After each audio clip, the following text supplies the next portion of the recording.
우리 좌우전에 계신 분이랑 인사하시겠습니다. 당신은 하나님의 작품입니다. 네, 우리 성도님들 한 분 한 분 다 하나님의 작품입니다. 우리가 우리의 힘이 되시고 능력이 되시는 하나님을 바라보시고 하루하루 승리하시기를 주님의 이름으로 축복합니다. 오늘 말씀은 예수님께서 이제 첫 번째 사역을 마감하시는 장면입니다. 그래서 제자들도 부르셨고 또 병든 자를 고쳐주셨고 귀신 들린 자에게 귀신이 물러가게 하셨어요. 우리가 이 예수님께서 이 첫 번째 사역을 마무리하는 장면을 통해서 예수 그리스도를 닮아가는 삶, 나의 삶이 예수님을 점점 더 가까워지고 예수님과 가까워지고 닮아가는 귀한 삶이 되기를 축복합니다. 첫 번째, 우리가 하나님의 때를 기다리는 믿음으로 인내해야 된다는 것입니다. 어렸을 때는 자신의 미래가 궁금합니다. 그래서 사람들이 점쟁이를 찾아가기도 하고 또 무당을 찾아가기도 해요. 제가 전도사 시절에 한 초등학생이 담임 목사님을 찾아가서 물어보았습니다. 목사님은 기도 많이 하시니까 제가 미래에 뭐가 될지 아시죠? 그러더래요. 그러니까 목사님이 생각을 딱 하시다가 그런 거예요. 현명한 대답. 너가 열심히 노력한 만큼 될 것이다. 그렇게 얘기를 했어요. 근데 이 아이가 또 다른 질문을 한 가지 하는 거예요. 뭐라 그러냐면은, 목사님, 그러면 미래의 제 남편감은 누굽니까? 그러더래요. 근데 그때 목사님이 현명하게 대답을 합니다. 너의 미래의 남편은 남자가 될 것이다. 그랬대요. 그래요. 제가 그런 생각을 했어요. 우리가 신앙생활을 하던 또 믿지 않는 사람들도 미래를 알고 싶어하고 뭔가 조급한 마음으로 인생을 살아갑니다. 그러나 우리는 우리의 인생이 우리의 뜻대로 흘러가지 않잖아요. 우리는 하나님의 선하심을 바라보고 인내하는 믿음으로 살아가야 될 줄로 믿습니다. 이 조정민 목사님이 쓰신 왜 낙심하는가라는 책에 보면은 한 질문을 한 성도의 그 물음이 담겨 있습니다. 제가 읽어드리면은 어떤 목사님은 성도에게 기도해 줄 때마다 그 사람을 향한 하나님의 마음과 생각이 이러저러 하다고 얘기해 주는데 마치 점쟁이처럼 느껴지기도 해서 마음이 불편합니다. 이런 식으로 기도 응답을 들려주는 것이 성경적으로 맞는 것인지 궁금합니다. 이런 질문을 올렸어요. 근데 이 조 목사님의 대답이 무엇이었냐면은 성경을 제대로 알고 성경을 읽는다면 미래에 대한 염려와 걱정 때문에 두려워할 필요가 없다는 거예요. 왜냐하면 하나님께서 우리를 불러주셨을 때 우리 자체를 복으로 불러주셨다는 거예요. 그러니까 우리는 이 세상에서 복을 구하는 존재라고 생각을 하잖아요. 내가 이 복도 받아야 돼, 저 복도 받아야 돼. 그러나 하나님께서는 우리를 복 자체로 불러주셨다는 거예요. 우리가 축복의 통로가 되는 거예요. 그렇기 때문에 나의 미래를 알기 위해서 노력할 필요가 없다는 거예요.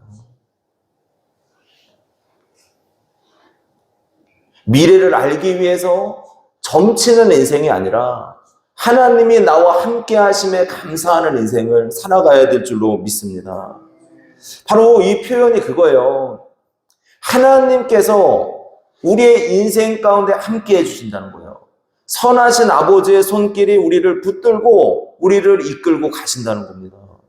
고난이 없다는 거 아니에요. 어려움이 없다는 거 아닙니다. 인생을 살다 보면은 고난도 있고 어려움도 있고 두려운 상황들도 만납니다. 그러나 그 가운데 하나님이 우리를 붙들고 계시다는 거예요. 그리고 가장 선하고 복된 길로 우리를 인도해 주실 줄로 믿습니다. 이것이 성도의 복이라는 거예요. 오늘 예수님께서는 제자들과 함께 갈릴리로 다시 돌아가셨습니다. 지난주에 우리가 살펴보았을 때 예수님께서 안식일에 손 마른 자를 고치셨단 말이에요. 그러나 바리새인들은 예수님을 믿지 않았습니다. 따르지도 않았어요. 그분의 크신 능력을 행하심 앞에도 또 예수님께서 안식일은 선을 행하고 생명을 살리는 일이라는 옳은 진리의 말씀을 하셨음에도 불구하고 바리새인들이 예수님을 믿습니까? 안 믿습니까? 안 믿었어요. 그리고 이 바리새인들이 내린 결론이 무엇이냐면 6절에 이렇게 이야기를 해요. 바리새인들이 나가서 곧 헤롯 땅과 함께 어떻게 하여 예수를 죽일까 의논하니라. 권능과 능력을 행하셨음에도 불구하고 뭐라고요? 예수를 어떻게 죽일까 의논했대요. 믿지 않았습니다. 이들이 예수님의 그 권능과 능력 앞에 회개했더라면 얼마나 좋을까요? 그러지 않았어요. 예수님은 그들의 마음을, 심령을 꿰뚫어 보시기 때문에 예수님이 취한 행동이 무엇입니까? 우리 7절 말씀 한번 같이 보도록 하겠습니다. 7절. 예수께서 제자들과 함께 바다로 물러가시니 갈릴리에서 큰 무리가 따르며.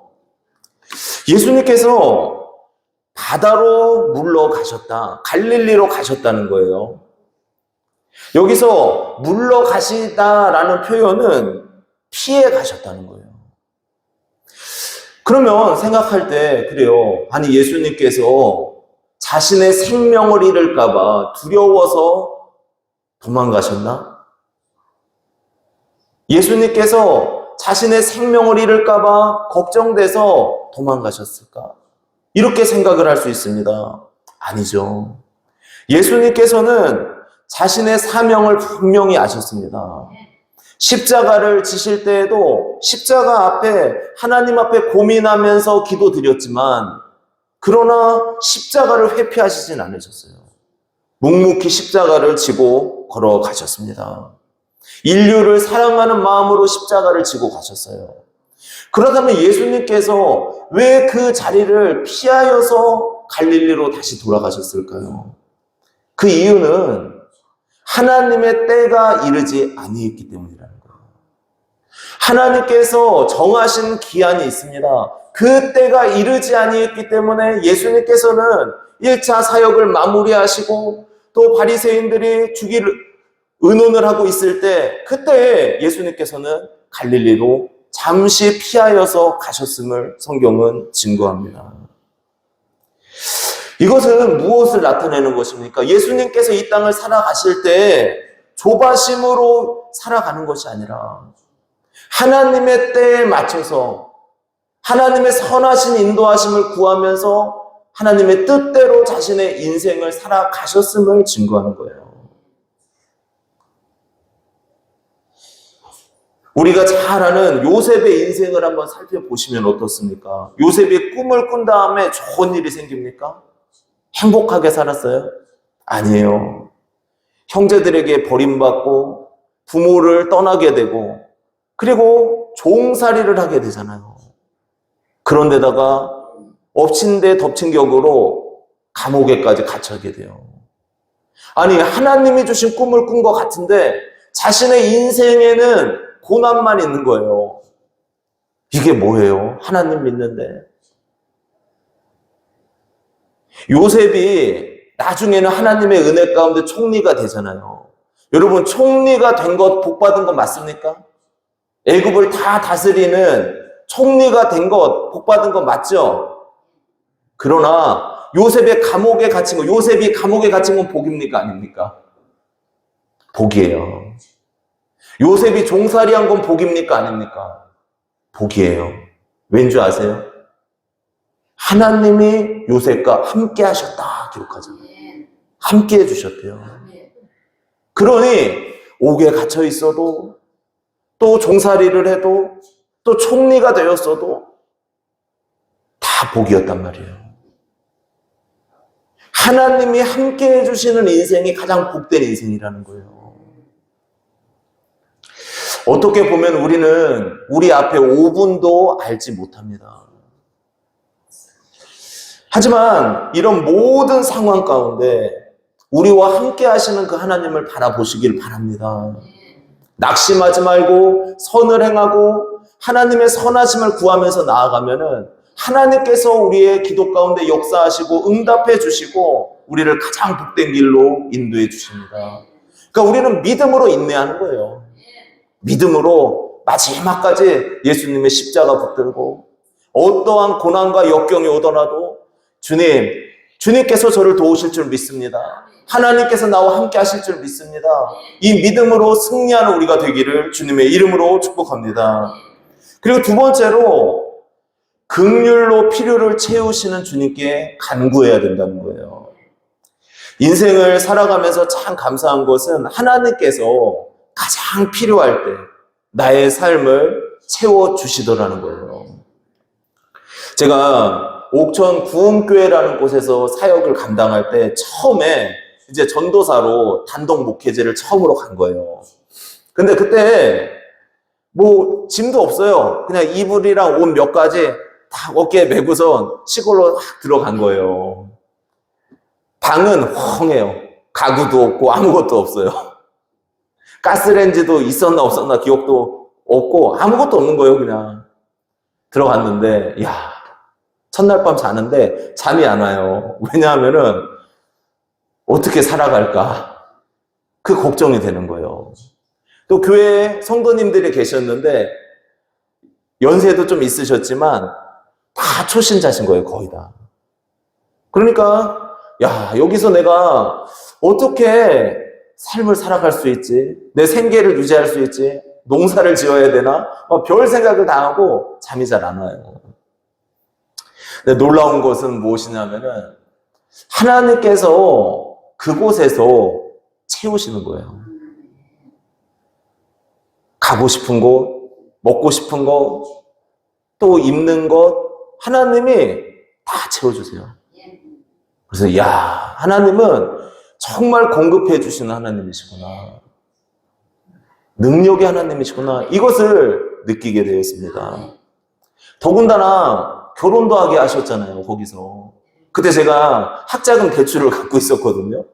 근데 또 결혼까지 하게 하셨어요. 이게 뭐야 도대체. 하나님이 정말 선하게 이끌어 가시는구나. 채워주시는 하나님이시고 우리의 삶 속에 은혜의 빛을 비춰주시는 하나님이신 줄로 믿습니다.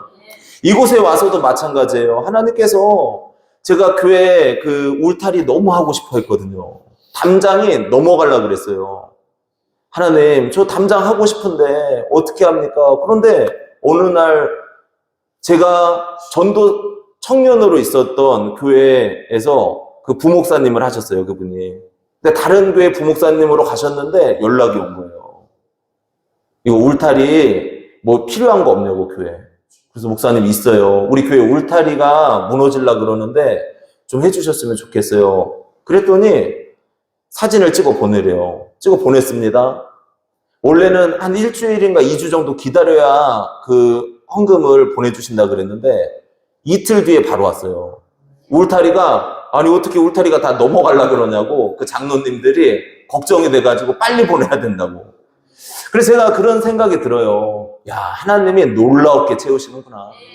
또 지붕도 성도님들이 헌금해 주신 것도 있고 또 헌금이 모여서 우리가 사택 지붕도 새로 했잖아요.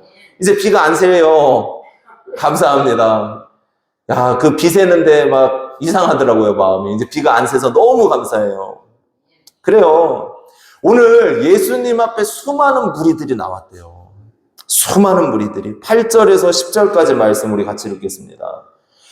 유대와 예루살렘과 이두메와 요단강 건너편과 또 두로와 시돈 근처에서 많은 무리가 그가 하신 큰 일을 듣고 나아오는지라.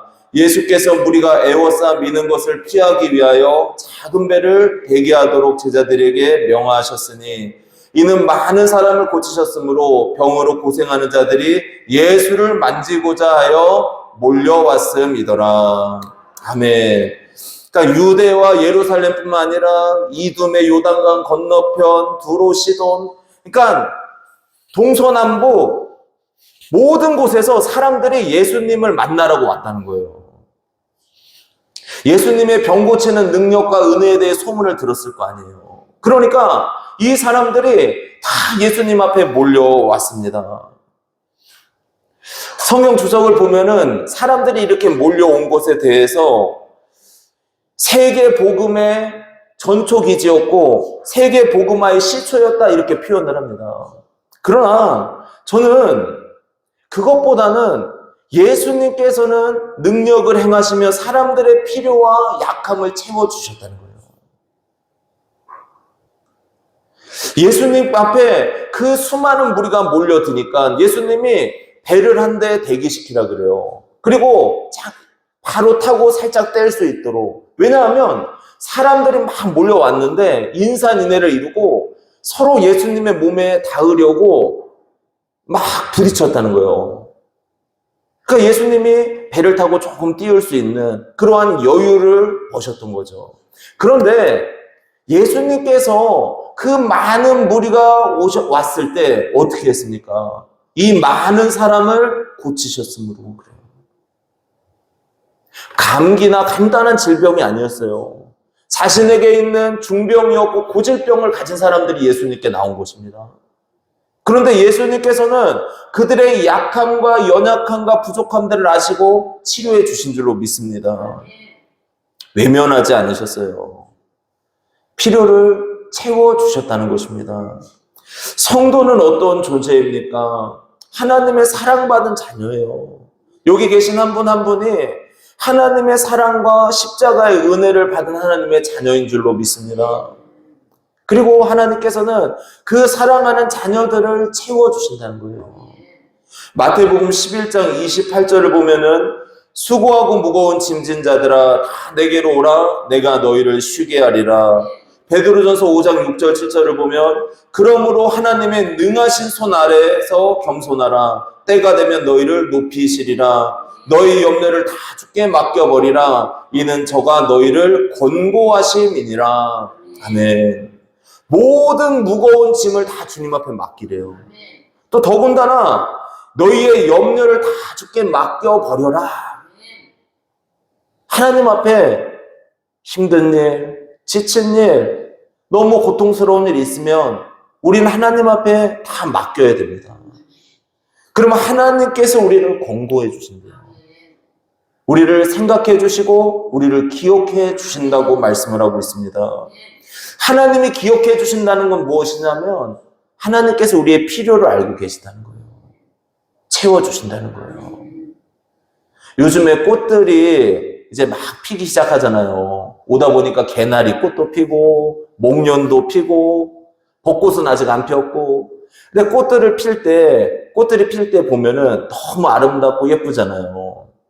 그런데 그 꽃들도 누가 입히신대요? 하나님이 입히시는 거래요. 그렇다면 우리의 인생도 하나님이 채우시고 입히시고 우리의 삶을 가장 복된 길로 인도해 주실 줄로 믿습니다. 이러한 귀한 삶이 되셔서 채우신 하나님을 바라보세요. 아무리 힘들어도 어려워도 우리를 기억해 주시는 하나님, 우리를 붙들어 주시는 그 사랑의 아버지를 바라보시고 승리하시기를 축복합니다. 그리고 마지막으로 고백보다는 순종의 중심을 가져야 됨을 증거합니다.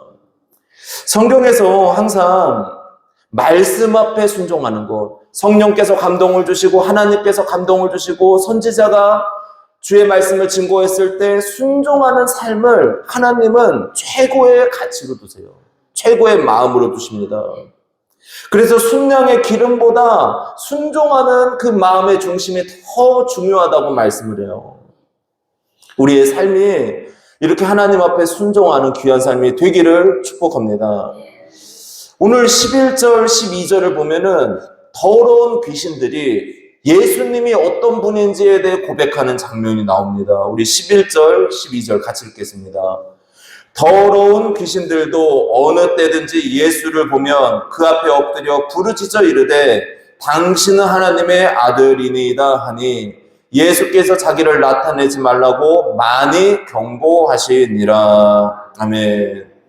예수님께 무리들이 막 몰려와서 병고침을 받고 있어요. 그런데 그 무리들은 예수님께서 하나님의 아들이신지 몰랐단 말이에요.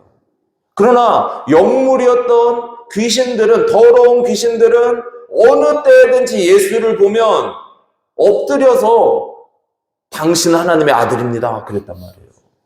귀신이 고백을 했단 말이에요.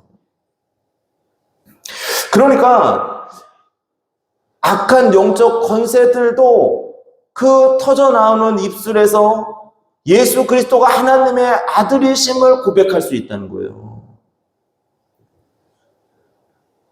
그리고 주님 앞에 엎드렸대요. 왜 그렇습니까? 주님의 권능이 크시기 때문에. 예수 그리스도는 하나님이시잖아요. 그러니까 그 하나님의 본체이신 예수 그리스도의 앞에 그들은 엎드릴 수밖에 없었어요. 그런데 예수님께서 그러시는 거예요. 자기를 나타내지 말라. 많이 말씀하셨대요. 왜 예수님께서 더러운 귀신을 통해서 예수 그리스도가 하나님의 아들이심을 나타내지 말라고 하셨습니까? 아직 십자가의 때가 이르지 않았기 때문이에요. 또 더군다나 예수님께서 하나님의 아들 되심에 대해서 그 정체가 귀신들에 의해 고백되는 걸 원치 않으셨어요. 왜 그러냐? 악한 영적 권세들은 말은 하는데 순종이 없잖아요. 순종할 수도 없는 존재들이란 말이에요. 악한 영적 권세가 마귀와 귀신의 권세들은 어떻습니까? 하나님과 우리 사이를 갈라놓는다는 거죠. 하나님을 알지 못하게 만들고 사람들의 마음을 미혹해서 하나님을 떠나게 만드는 역할을 하잖아요. 그래서 고백보다 더 중요한 게 무엇인가? 바로 순종의 마음이라는 거예요. 하나님께서 정하신 게 뭐예요? 예수 그리스도의 십자가를 붙드는 사람은 구원받는다. 아무리 죄가 많고 허물이 많고 약함이 많다고 할지라도 예수 그리스도의 십자가를 붙들고 예수 그리스도의 부활을 붙들면 그는 구원받는다. 그럼 우리는 믿음으로 그 말씀에 아멘 하면서 순종해야 돼요. 주님께서 원수를 사랑하라 말씀하셨죠. 우리의 힘으로는 안 돼요. 그러나 주님께서 말씀하시면 주님, 저는 힘이 없지만 그 마음을 주세요. 그 말씀 앞에 순종해야 된다는 거예요. 그래서 순종의 중심이 그토록 중요합니다. 마태복음 7장 21절에서 23절을 보면 이렇게 말씀을 합니다. 나더러 주여 주여 하는 자마다 다 천국에 들어갈 것이 아니요 다만 하늘에 계신 내 아버지의 뜻대로 행하는 자라야 들어가리라. 그날에 많은 사람이 나더러 이르되 주여 주여 우리가 주의 이름으로 선지자 노릇하며 주의 이름으로 귀신을 쫓아내며 주의 이름으로 많은 권능을 행하지 아니하였나이까 하리니 그때 내가 그들에게 밝히 말하되 내가 너희를 도무지 알지 못하니 불법을 행하는 자들아 내게서 떠나가라 하리라. 참 두려운 말씀입니다. 그 사람이 귀신을 내쫓는 능력을 가졌대요. 예수의 이름으로. 예수의 이름으로 병을 고쳤대요.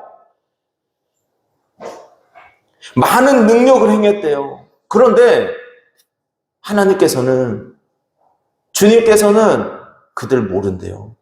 예수의 이름으로 그렇게 행했음에도 불구하고 모른다고 말씀하셨어요.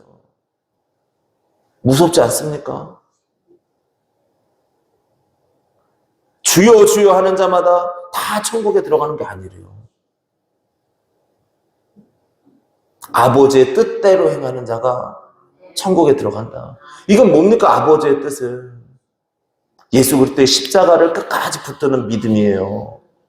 그리고 사랑하라는 마음이에요. 사랑하는 마음. 뭐라 그랬어요? 예수님께서 하나님을 사랑하고 이웃을 내 몸과 같이 사랑하라. 최고의 계명이라고 말씀하셨잖아요.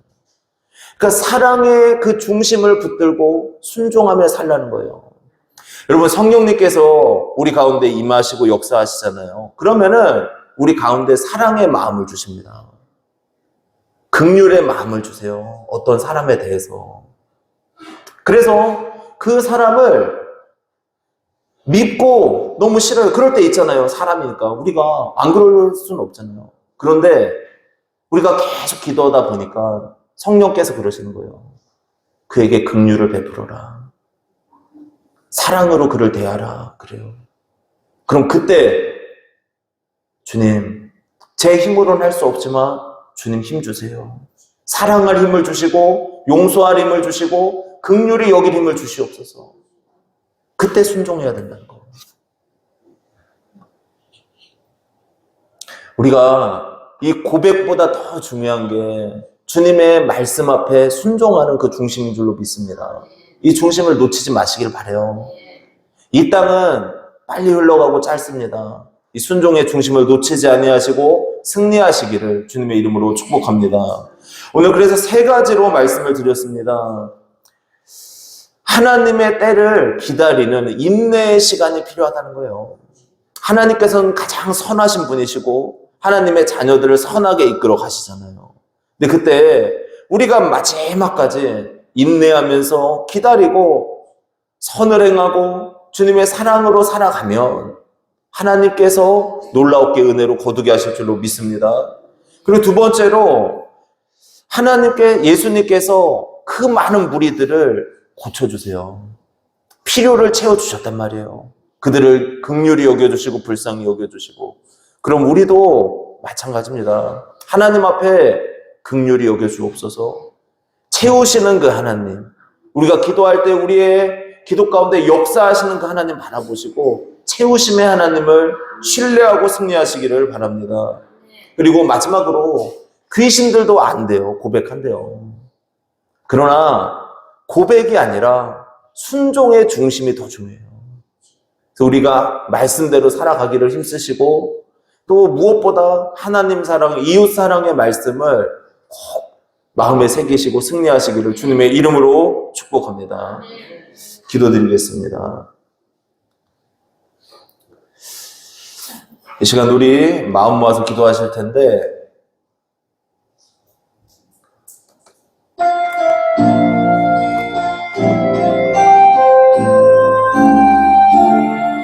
여러분, 이 시간에 우리가 하나님 앞에 간절한 마음으로 하나님은 하나님의 자녀들을 긍휼히 여겨주시고 불쌍히 여겨주신다고 말씀해 주셨습니다. 그래서 우리에게 공급해 주시는 하나님이시고 우리의 필요를 채워주시는 하나님이시고 무엇보다 선하신 아버지시라는 거예요. 선하게 우리를 이끌어 가십니다. 여러분, 이 시간 하나님 앞에 기도하며 간구할 때 하나님 우리의 삶 속에 약한 부분, 연약한 부분 회복시켜 주시고 하나님께서 가장 선하고 복된 길로 인도하여 주시옵소서. 낙심하지 말고 하나님을 구하면서 우리의 삶을 살게 하여 주시옵소서. 이러한 마음을 가지고 오늘 말씀을 생각하시며 기도하는 시간을 갖도록 하겠습니다. 기도하시겠습니다. 하나님 아버지 감사합니다. 하나님께서 우리의 삶 속에 은혜를 부어주시고 하나님 바라보게 하시니 감사드립니다. 하나님은 공급해 주시는 하나님이시고 채워주시는 하나님이시고 하나님 아버지 정말 우리의 필요를 아시는 하나님이시라고 말씀하십니다. 하나님 아버지 공중 나는 새들을 먹이시고 하나님 들의 백합화를 입혀주시는 하나님이십니다. 하나님은 선하신 아버지시고 우리를 채워주십니다. 예수님의 십자가를 하나님 지게 하시면서까지 우리를 사랑하셨고 우리의 영혼을 구원해 주셨습니다. 아버지, 우리가 이 땅을 살아갈 때 필요한 것들이 있고 하나님의 공급이 너무나도 많이 필요합니다. 아버지 붙잡아 주시옵소서. 아버지 인도하여 주시옵소서. 하나님 앞에 간절히 기도하며 간구할 때 아버지의 은혜를 구하며 간구할 때 하나님 들어주시고 응답해 주시옵소서. 하나님, 우리는 정말 우리의 힘으로 살아갈 수가 없습니다. 우리 능력으로 살아갈 수도 없습니다. 아버지 붙잡아 주시고 아버지 인도해 주시어서 하나님의 공급하심과 하나님의 채우심이 우리의 삶 속에 넘치게 도와주시고 우리가 하나님 앞에 감사와 찬양으로 영광을 올려드리게 하여 주시옵소서. 하나님의 놀라운 사랑으로 붙잡아 주시옵소서. 아버지, 믿음의 때에 고난도 있고 어려움도 있을 줄 압니다. 그러나 그 가운데서도 하나님이 함께 해주시는 것이 복입니다. 선하게 이끌어 주시는 것이 복입니다. 하나님께서는 선하신 아버지가 되셔서 우리를 이끌어 주신다고 하셨으니 우리의 호흡이 정지하는 그날까지 우리 하나님 바라보며 의지하며 승리할 수 있도록 인도하여 주시옵소서. 성령의 기름을 부어주시고 능력을 부어주시옵소서. 아버지 은혜로 충만케 하여 주실 줄로 믿습니다. 아버지 은혜 내려 주시옵소서.